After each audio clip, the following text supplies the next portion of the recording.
जय जय श्री राधे।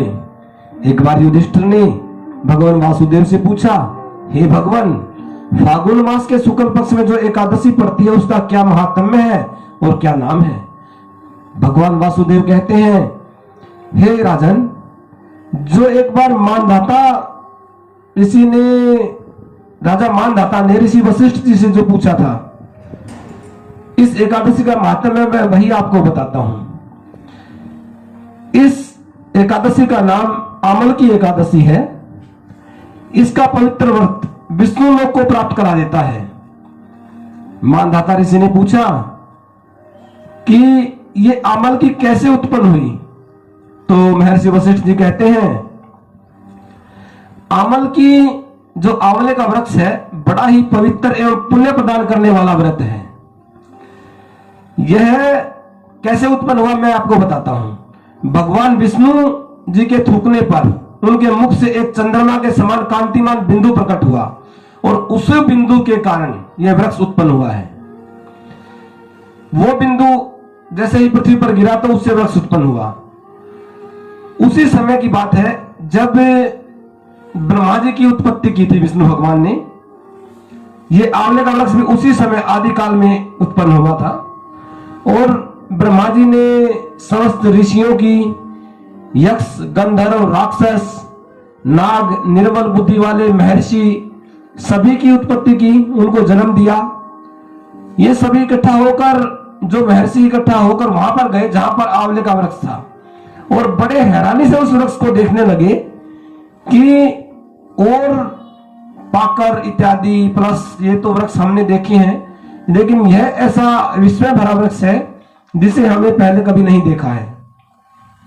जब वो सब इस बात पर विचार कर रहे थे कि ये कैसा वृक्ष है, क्या पुण्य है इसका, तो एक आकाशवाणी होती है और आकाशवाणी ने कहा कि ये बड़ा ही पुण्य फल देने वाला वृक्ष है और विष्णु भगवान को अत्यंत प्रिय है। इस वृक्ष का तो इतना महात्म्य है कि अगर हम इस वृक्ष के नाम को स्मरण कर लेते हैं तो उससे हमें गोदान का फल प्राप्त होता है और अगर इस वृक्ष का हम स्पर्श करते हैं तो इससे दोगुना फल प्राप्त होता है और इसके फल का सेवन करते हैं, जो आंवला है, हम उस आंवले के फल का सेवन करते हैं तो इससे तिगुना फल प्राप्त होता है। इसलिए हमें पुण्य पूरा का पूरा प्रयत्न करके एकादशी वाले दिन इस आंवले को जितना हो सके दान भी करें और स्वयं भी उसका भक्षण करें। इसके खाने से बड़ा पुण्य फल प्राप्त होता है। इसे वैष्णव व्रत, जो ये व्रत है इसको वैष्णव व्रत बताया गया है। तो किसी भी तरह से हमें ये पूर्ण प्रयत्न करके व्रत भी करना चाहिए, आंवले का भक्षण भी करना चाहिए। आंवल की वृक्ष सर्व देवमयी है, सभी देवताओं के प्रिय है। इसके जड़ में भगवान विष्णु का निवास बताया है और ऊपर ब्रह्मा जी का निवास है और जो स्कंद है, जो तना है, उसमें भगवान रुद्र का निवास बताया गया है। इसकी शाखाओं में मुनि, टहनियों में देवता और पत्तों में वसु इत्यादि, सभी फूलों में मरुदगण, इन सभी का निवास स्थान बताया गया है। सभी प्रजापति इसमें निवास करते हैं।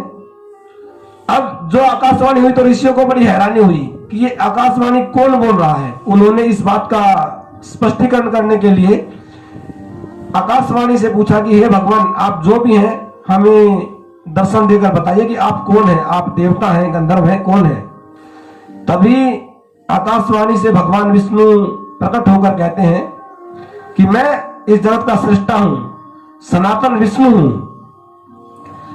यह देखकर उन्होंने सबने नतमस्तक होकर भगवान श्री हरि की स्तुति की और उनकी पूर्ण पूजा की। तो सभी ऋषियों ने निवेदन किया कि हे प्रभु, हम पर उपकार करें। भगवान ने कहा, आप वरदान मांगिए, आपको क्या वरदान चाहिए। तो सभी ऋषियों ने निवेदन किया कि हे प्रभु, हमें ऐसा कोई व्रत बता दीजिए कि जिसका पुण्य अनंत गुना हो और सभी व्रतों में उत्तम व्रत हो। तो भगवान विष्णु कहते हैं कि आंवल की एकादशी का व्रत अत्यंत पवित्र एवं पुण्यवान है। इसको पूरे विधि विधान से व्रत को करते हैं तो पूरा फल प्राप्त होता है। वो इसकी विधि बताते हैं कि आप एकादशी के दिन आंवले के वृक्ष के नीचे जाएं, उसको बुहार कर लीप कर उसके चारों तरफ से बड़ा अच्छा शुद्ध वातावरण करें, गंगा जल का छिड़काव करें और वहां पर एक कलश स्थापित करें।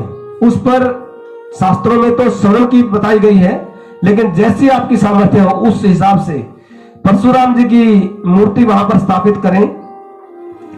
उस कलश के ऊपर रखें, साथ में थोड़ी खील रखें, उसको पूर्ण रूप से पूजन करें, धूप दीप गंध इत्यादि से उसका पूजन करें और श्वेत चंदन से उस कलश पर एक स्वास्तिक का निर्माण अवश्य करें। यह पूर्ण रूप से उसमें पूजा करें। वस्त्र, छाता, जूता इत्यादि का दान करें और फिर पूर्ण रूप से निराहार रहकर रात्रि को जागरण करें आंवले के वृक्ष के नीचे बैठकर। रात्रि को अगर हम आंवले के वृक्ष के नीचे बैठकर जागरण करते हैं तो सहस्त्रों गोदान का फल प्राप्त होता है, अनंत गुना पुण्य प्राप्त होता है। फिर सुबह हम उठकर भगवान की पूजा करें और अगर संभव हो तो 108 बार आंवले के वृक्ष की परिक्रमा करें। 108 बार ना कर पाए तो 28 बार आप परिक्रमा अवश्य करें। इससे ऐसा करने से आपको व्रत का पूर्ण फल प्राप्त होता है। भगवान विष्णु ने यह सब बातें ऋषियों को बताई और सभी ने इस व्रत को करके उसका पुण्य फल प्राप्त किया। हमें भी कलयुग के मानव को भी इस व्रत को विधि विधान से अपनी सामर्थ्य के अनुसार पूर्ण रूप से करना चाहिए। इसको करने से पूर्ण फल की प्राप्ति होती है और बहुत कई सारे यज्ञ हम जो कर लेते हैं उसके बराबर जो पुण्य मिलता है वो इस आमल की व्रत को करने से आपको उसका पुण्य फल प्राप्त होता है। सबको पूर्ण प्रयत्न करके इस व्रत को अवश्य करना चाहिए और इसकी कथा अवश्य सुने। इससे आपके पाप का शमन होता है और भगवान विष्णु लोक की प्राप्ति होती है, स्वर्ग और मोक्ष की प्राप्ति होती है। इसे हम अवश्य करें और इसका पुण्य फल प्राप्त करें। जय जय श्री राधे, जय जय श्री राधे। हर हर महादेव। आगे भी महाराज जी के श्रीमुख से कथा प्रसंगों एवं विशेष उपाय को जानने के लिए महाराज जी के YouTube चैनल को लाइक, सब्सक्राइब व शेयर करें और बेल आइकन अवश्य दबाएं।